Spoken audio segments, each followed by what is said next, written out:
मुरली अमृत की धारा है धारा, जो देती दुखों से किनारा।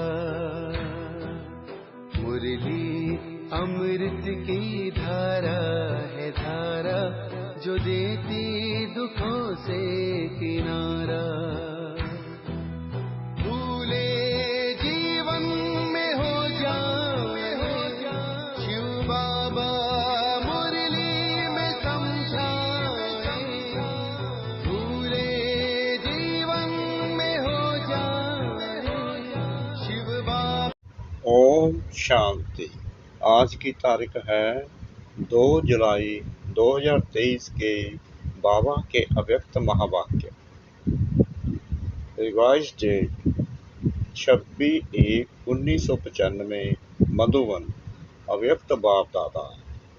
ब्रह्मा बाप के और 2 कदम पर मानवरदार वफादार। आज बाप दादा चारों ओर के स्नेही और सहयोगी बच्चों को और शक्तिशाली समान बच्चों को देख रहे हैं। स्नेही सभी बच्चे हैं, लेकिन शक्तिशाली यथाशक्ति हैं। स्नेही बच्चों को स्नेह का रिटर्न कदम गुना स्नेह और सहयोग प्राप्त होता है। शक्तिशाली समान बच्चों को सदा सहज विजयी भव का रिटर्न मिलता सभी को है। स्नेही बच्चे तथा शक्तिशाली होने के कारण सदा सहज विजय का अनुभव नहीं कर पाते, कभी सहज कभी मेहनत।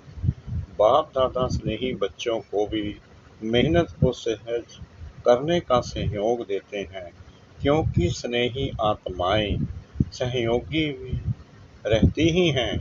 तो सहयोग के रिटर्न में बाप दादा सहयोग जरूर देते हैं, लेकिन योग यथार्थ ना होने कारण सहयोग मिलते भी प्राप्ति का अनुभव नहीं कर पाते। योग द्वारा ही सहयोग का अनुभव होता है और शक्तिशाली समान बच्चे सदा योग युक्त हैं, इसलिए सहयोग का अनुभव करते सहज विजयी बन जाते हैं। लेकिन बाप को दोनों ही बच्चे प्यारे हैं। प्यार और सदा विजयी रहने की शुभ चाहना सभी बच्चों में रहती है, लेकिन शक्ति कम होने के कारण समय पर और सर्व शक्तियां कार्य में नहीं लगा सकते। बाप वर्षे के अधिकार में सर्व शक्तियों का अधिकार सभी बच्चों को देते हैं। अधिकार देने में बाप दादा अंतर नहीं रखते, सभी को संपूर्ण अधिकारी बनाते हैं, लेकिन लेने में नंबरवार बन जाते हैं। बाप दादा किसको स्पेशल किसको अलग ट्यूशन देते हैं क्या? नहीं देते। पढ़ाई सबकी एक है, पालना सबकी एक है। पांडवों को अलग पालना हो, शक्तियों को अलग हो, ऐसे है क्या? सबको एक जैसी पालना और पढ़ाई है, लेकिन लेने में रिजल्ट में कितना अंतर हो जाता है। कहाँ अष्टरत्न और कहाँ 16,108 रत्न, कितना अंतर है। यह अंतर क्यों हुआ? पढ़ाई और पालना को, वरदानों को धारण करना और कार्य में लगाना, इसमें अंतर हो जाता है। कई बच्चे धारण भी कर लेते हैं, लेकिन समय प्रमाण कार्य में लगाना नहीं आता है। बुद्धि तक बहुत भरपूर होंगे, लेकिन कर्म में आने में फर्क पड़ जाता है। ब्रह्मा बाप नंबर 1 क्यों बना? 2 कदम पहले सुनाए ना। तीसरा, सदा बाप शिक्षक और सदगुरु के फरमान बरदार बने, हर फरमान को जी हाजिर किया। बाप का फरमान है सदा सर्व खजानों के वर्षे में संपन्न बनना और बनाना। तो प्रत्यक्ष देखा कि सर्व खजाने, ज्ञान, शक्तियां, गुण, श्रेष्ठ समय, श्रेष्ठ संकल्पों का खजाना पहले दिन से लेकर लास्ट दिन तक कार्य में लगाया। लास्ट दिन भी समय संकल्प बच्चों प्रति लगाया। ज्ञान का खजाना, याद की शक्ति और सहनशीलता के गुण का स्वरूप। यह सब खजाने लास्ट समय तक शरीर को भी भूल सेवा में प्रैक्टिकल में लगाकर दिखाया। तो इसको कहा जाता है फरमान वरदार नंबर 1 बच्चा। क्योंकि बाप का विशेष फरमान यही है कि याद और सेवा में सदा बाप समान रहो। तो आदि से लेकर अंत घड़ी तक दोनों ही फरमान प्रैक्टिकल में देखा ना। स्नेह की निशानी है फॉलो करना। तो चेक करो, आदि से अब तक सर्व खजानों को सबके साथ साथ सेवा में लगाया है। बाप का फरमान एक श्वास व संकल्प सेकंड व्यर्थ नहीं गंवाना है। तो सारे दिन में ये फरमान प्रैक्टिकल में लाया, व कभी लाया कभी नहीं लाया। अगर कभी कभी फरमान वरदान बने और कभी नहीं बने तो किस लिस्ट में जाएंगे? अगर बाप दादा फरमान वरदान की लिस्ट निकाले तो आप किस लिस्ट में होंगे? अपने को तो जानते हो ना, क्योंकि आप सभी सर्व खजानों के ट्रस्टी मालिक हो। तो एक संकल्प भी बिना बाप के फरमान के यूज नहीं कर सकते हो, या सोचते हो कि हम बालक तो मालिक हैं इसलिए व्यर्थ गवाए या क्या भी करें, इसमें बाप का क्या जाता है? बाप ने दे दिया, अभी हिसाब क्यों लेते हैं नहीं? आप रोज बाप के आगे कहते हो कि सब तेरा है, मेरा नहीं है। कहते हो ना कि टाइम पर मेरा और टाइम पर तेरा। जब हमारा मतलब हो तो मेरा वैसे तेरा। ऐसी चतुराई तो नहीं करते हो? बाबा बार बार पूछ रहे हैं, ऐसी चतुराई तो नहीं करते हो? ब्रह्मा बाप को देखा, अपना आराम का समय भी विचार सागर मंथन कर बच्चों के प्रति लगाया। रात्रि में भी जागकर बच्चों को योग की शक्ति देते रहे। ये चरित्र तो सुने हैं ना, ब्रह्मा की कहानी सुनी है ना। फॉलो फादर किया कि सिर्फ सुन लिया? सुनना अर्थात करना।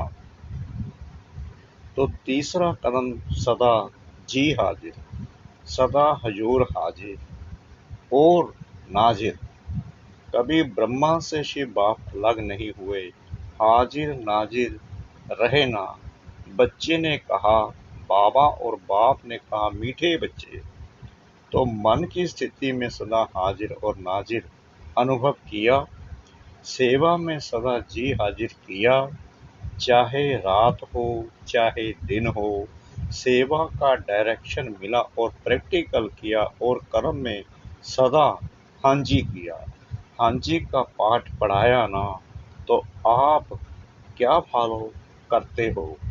कभी हांजी कभी नांजी तो नहीं करते। तो प्यार का सबूत दिखाओ। ऐसे नहीं सोचो कि जितना बाबा से मेरा प्यार है उतना किसका नहीं। मेरे दिल में देख लो, क्या दिखाऊं क्या सुनाऊं? बच्चे ऐसे गीत गाते हैं लेकिन सबूत दिखाओ। सबूत है फॉलो फादर, तो चेक करो स्थिति में, सेवा में, कर्म अर्थात संबंध संपर्क में। यानी संबंध और संपर्क में आना ही कर्म है। तीनों में सदा फॉलो फादर हैं।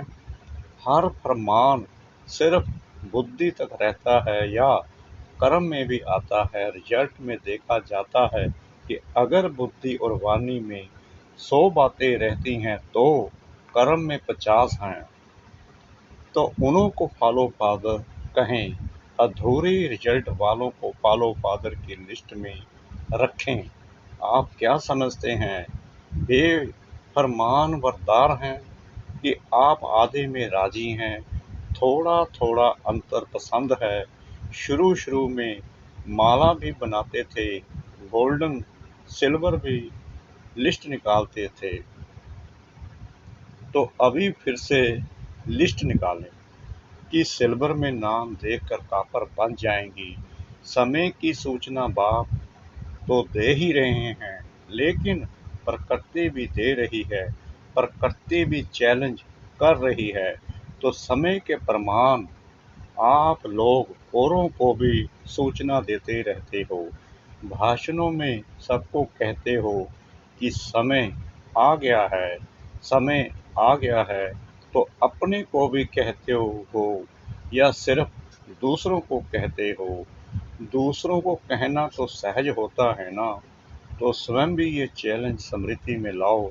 समय के प्रमाण अपने पुरुषार्थ की गति क्या है? बाप दादा एक बात पर अंदर ही अंदर मुस्कुराते रहते हैं। किस बात पर मुस्कुराते हैं जानते हो? एक तरफ मेजॉरिटी बच्चे कभी कभी एक सेकंड ये सोचते हैं कि समय प्रमाण पुरुषार्थ में तीव्रता होनी चाहिए, और दूसरी तरफ जब माया अपना प्रभाव डाल देती है तो दूसरे सेकंड ये सोचते हैं कि यह तो सब चलता ही है, ये तो महारथियों से भी परंपरा चला आता है। तो बाप दादा क्या करेंगे? गुस्सा तो नहीं करेंगे ना, मुस्कुराएंगे। और इसका विशेष कारण है कि समय प्रति समय पुरुषार्थ को बहुत सहज कर दिया है, इजी कर लिया है। सब भाव को इजी नहीं करते, सब भाव में टाइट होते हैं और पुरुषार्थ में इजी हो जाते हैं। फिर सोचते हैं सहज योग है ना, लेकिन जीवन में पुरुषार्थ में इजी रहना, इसको सहज योग नहीं कहा जाता, क्योंकि इजी रहने से शक्तियां मर्ज हो जाती हैं, इमर्ज नहीं होती। आप सभी अपने ब्राह्मण जीवन के आदि का समय याद करो। उस समय कैसा पुरुषार्थ रहा? इजी पुरुषार्थ रहा या टेंशन वाला पुरुषार्थ रहा? अनटेंशन वाला रहा? उमंग उत्साह वाला रहा? और अभी अलवेलेपन के डनलप के तकिए और बिस्तरे मिल गए हैं, साधनों ने आराम पसंद ज्यादा बना दिया है, तो अपने आदि के पुरुषार्थ, आदि की सेवा और आदि के उमंग उत्साह को चेक करो। क्या था? आराम पसंद थे? नहीं। और अभी थोड़ा थोड़ा है, साधन सेवा के प्रति हैं, साधन स्वयं को आराम पसंद बनाने के लिए नहीं है। तो अभी डनलप का तकिया और बिस्तरा निकालो, पटरानियां बनो, पटराने बनो। भले पलंग पर सो, लेकिन स्थिति पटराने की हो। देखो, आदि सेवा के समय में साधन नहीं थे, लेकिन साधना कितनी श्रेष्ठ रही। जिस आदि की साधना ने ये सारी वृद्धि की है, तो साधना के बीज को विस्तार में छिपा नहीं दो। जब विस्तार होता है तो बीज छिप जाता है। तो साधना है बीज, साधन है विस्तार। तो साधना का बीज छिपने नहीं दो, अभी फिर से बीज को प्रत्यक्ष करो। बाप दादा ने इस सीजन में काम दिया था, लेकिन किया नहीं। याद है क्या दिया था? कि कापियों में है। काम दिया था कि बेहद के वैराग्य वृत्ति पर स्वयं से भी चर्चा करो और आपस में भी चर्चा करो और प्रैक्टिकल में इस साधना के बीज को प्रत्यक्ष करो। तो किया कि एक दिन सिर्फ डिबेट कर ली, वर्कशॉप तो हो गई, लेकिन वर्क में नहीं आई। तो वर्तमान समय के प्रमाण अभी अपनी सेवा व सेवा स्थानों की दिनचर्या बेहद के वैराग्य वृत्ति की बनाओ। अभी आराम की दिनचर्या मिक्स हो गई है। ये अलवेलापन शरीर की छोटी छोटी बीमारियों के भी बहाने बनाता है। पहले भी तो बीमारी होती थी ना, लेकिन सेवा का उमंग बीमारी को मर्ज कर देता है। जब कोई आपके दिल पसंद सेवा होती है तो बीमारी याद आती है। अगर आपको इंचार्ज बहन कहे नहीं, आपकी तबीयत ठीक नहीं है, दूसरे को करने दो तो करने देंगे? उस समय बुखार व सिर दर्द कहाँ चला जाता है? और जब सेवा कोई पसंद नहीं होगी तो क्या होगा? सिर दर्द भी आ जाएगा तो पेट दर्द भी आ जाएगा। सुनाया है ना कि अगर बहानेबाजी में बुखार कहेगी तो टीचर कहेगी थर्मामीटर लगाओ, लेकिन पेट दर्द और सिर दर्द का थर्मामीटर तो है ही नहीं। मूड ठीक नहीं होगा और कहेंगे कि पेट दर्द है, तो ये अलवेलेपन के बहाने हैं। बेहद की वैराग्यवृत्ति मर्ज हो गई है और बहानेबाजी इमर्ज हो गई है। बाप दादा देख रहे थे कि सभी बच्चे बहुत स्नेह से मधुवन में पहुंच गए हैं, तो स्नेह तो दिखाया, उसकी मुबारक हो। बाप दादा को भी बच्चों की खुशी देखकर खुशी होती है, लेकिन आगे क्या करना है? सिर्फ मधुवन तक पहुंचना है या स्नेह का सबूत दिखाने के लिए फरिश्ता रूप में वतन में पहुंचना है? क्या करना है?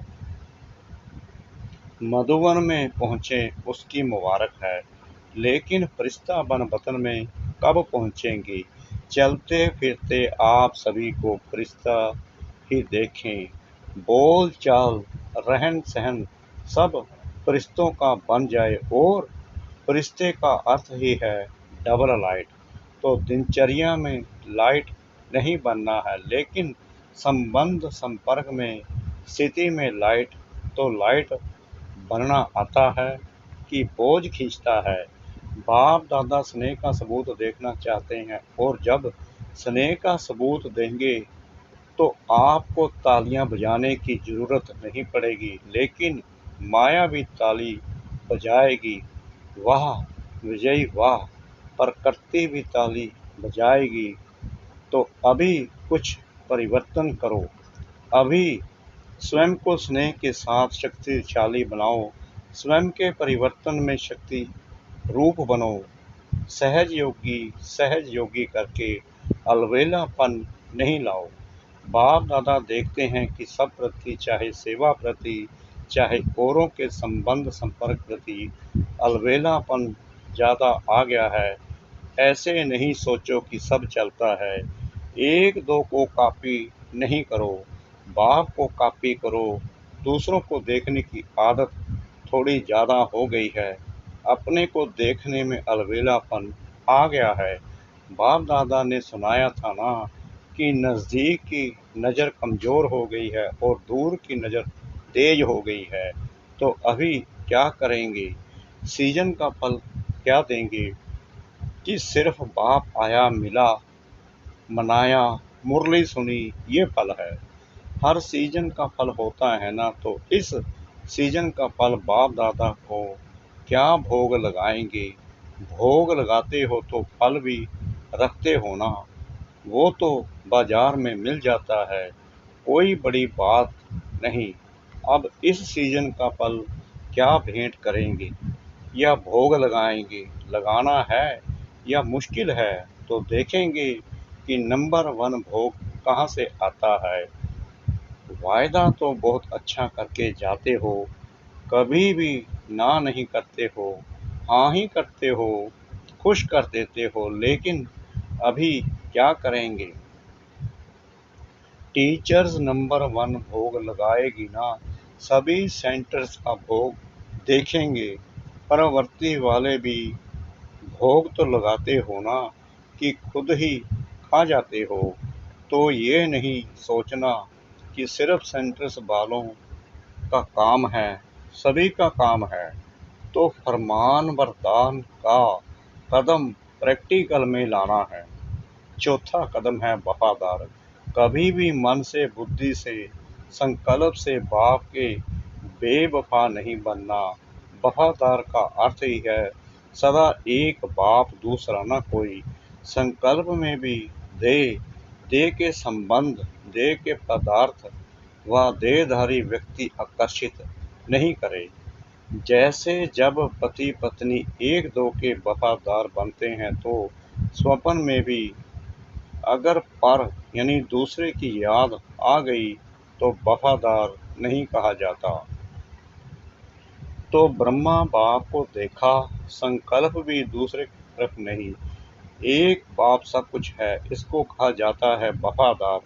अगर पदार्थ की भी आकर्षण है, साधनों की भी आकर्षण है तो साधना खंडित हो जाती है, वफादारी खंडित हो जाती है।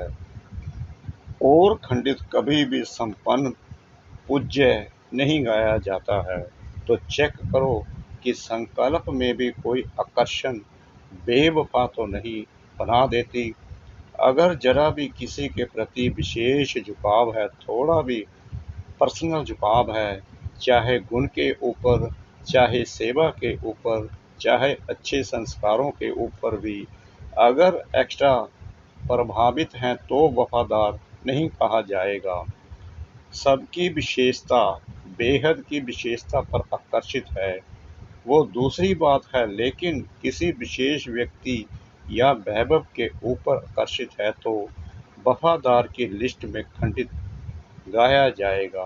तो चेक करो कि खंडित मूर्ति तो नहीं है, पूज्य है, कहाँ एक्स्ट्रा लगाव व झुकाव तो नहीं है, संकल्प मात्र भी झुकाव नहीं, वाचा करना की तो बात ही छोड़ो, लेकिन संकल्प मात्र भी है तो खंडित के लिस्ट में आ जाएंगे।